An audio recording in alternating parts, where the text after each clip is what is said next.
Hello, എല്ലാവരും സുഖമല്ലേ? ഇവിടെ നല്ല സൂപ്പർ മഴ. അപ്പം നല്ല ചൂട് ഇഡ്ഡലിയും ചൂട് സാമ്പാറും ചട്നിയും കൂടെ അങ്ങോട്ട് കഴിച്ചാൽ എങ്ങനെ ഇരിക്കും? ഇതാ ഇഡ്ഡലി ഇളക്കി എടുത്തിട്ടുണ്ട്, ഇരിപ്പുണ്ട്, കണ്ടോ? ഇനി നമുക്ക് സാമ്പാറും ചട്നിയും കൂടെ സെറ്റാക്കി കഴിക്കാം കേട്ടോ. കാണിച്ചു തരാമേ. നല്ല അടിപൊളി ചമ്മന്തി റെഡി ആയിട്ടുണ്ട്. ഈ ചമ്മന്തി ഉണ്ടാക്കുമ്പോൾ നിങ്ങൾ അതിനെ കടുവറുത്ത് ഒഴിക്കുക ചെയ്യാവൂ കേട്ടോ, കടുക് താളിച്ചേ. കാരണം എന്താണെന്ന് വെച്ചാൽ ചൂടാക്കരുത്. കണ്ടോ, ഇങ്ങനെ ചമ്മന്തി ഉണ്ടാക്കി ഇങ്ങനെയാണോ നിങ്ങളെല്ലാവരും ഉണ്ടാക്കുന്നത്? അതോ പിന്നെ കടുക് വറുത്ത് അതിനകത്തോട്ട് ഒഴിക്കുമോ? അങ്ങനെ ചെയ്യരുത് കേട്ടോ. ഇതാണ് ഭയങ്കര ടേസ്റ്റ്. ഈ രൂപത്തിൽ വേണം ചമ്മന്തി ഉണ്ടാക്കാനായിട്ട് കേട്ടോ. കണ്ടോ, നമ്മൾ അരയ്ക്കുമ്പോൾ തന്നെ അതിൽ ഉപ്പും എല്ലാം സെറ്റാക്കിയിട്ട് കഴിഞ്ഞാൽ ഇതുപോലെ കടുക് താളിച്ച് ഒഴിച്ചാൽ മാത്രം മതി. ഇഡലിക്കൊക്കെ ഇത് സൂപ്പറാണ്. നമ്മൾ അടുപ്പിൽ വെച്ച് ഒന്നുകൂടെ ഞാൻ എപ്പോഴൊക്കെ ചൂടാക്കി എടുക്കാമായിരുന്നു. അതിനേക്കാളും അത് ഞാൻ ഉണ്ടാക്കാറുണ്ട്. അതിനേക്കാളും ഇതാണ് നല്ലത് കേട്ടോ. ഇഡലിക്കായിട്ട് കുറച്ച് ലൂസായിട്ട് ഉണ്ടാക്കിയതാണേ.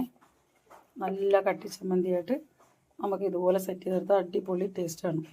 ഇങ്ങനെ ഉണ്ടാക്കാൻ ശ്രമിക്കണം ചമ്മന്തി.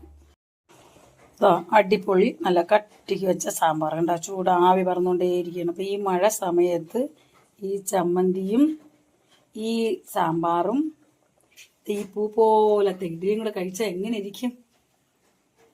അപ്പോൾ എല്ലാവരും കഴിക്കാൻ വായോ, നമുക്ക് കഴിക്കാം. ഈ പിയണി ഇത് ഒരുപാട് ഈ സാമ്പാർ എന്ന് പറഞ്ഞാൽ ഒരുപാട് ഇവിടെയൊക്കെ പിയണിക്ക പറയും, അവിടെയൊക്കെ മത്തനല്ലേ, അതൊക്കെ കൂടുതലിട്ടതാണ് കേട്ടോ. അതാ മത്തൻ നമ്മുടെ ശരീരത്തിന് ഏറ്റവും നല്ലതാണ്. മത്തനൊക്കെ കൂടുതലിട്ട് വെച്ചാൽ നമ്മുടെ അടിപൊളി സാമ്പാറും ചട്നിയൊക്കെ നമുക്ക് കഴിക്കാം. അപ്പം ഇതിനകത്ത് ചായയും കൂടെ സെറ്റാക്കി നമുക്ക് കഴിക്കാം. വായോ, എല്ലാവരും വായോ. അപ്പം നമ്മുടെ ഇഡലി എല്ലാം സെറ്റായി, നമുക്ക് കഴിക്കാം. ഇന്ന് ഇലയിലായി, മഴയല്ലേ, പാത്രം കഴുകണ്ടല്ലോ.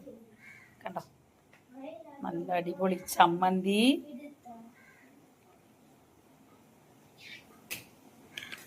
നല്ല കട്ടിയുള്ള സാമ്പാർ. ഇതാ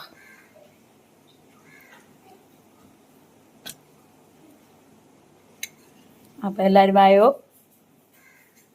ചായ, ചൂട് ചായ, ഇഡ്ഡലി, സാമ്പാർ, ചട്നി.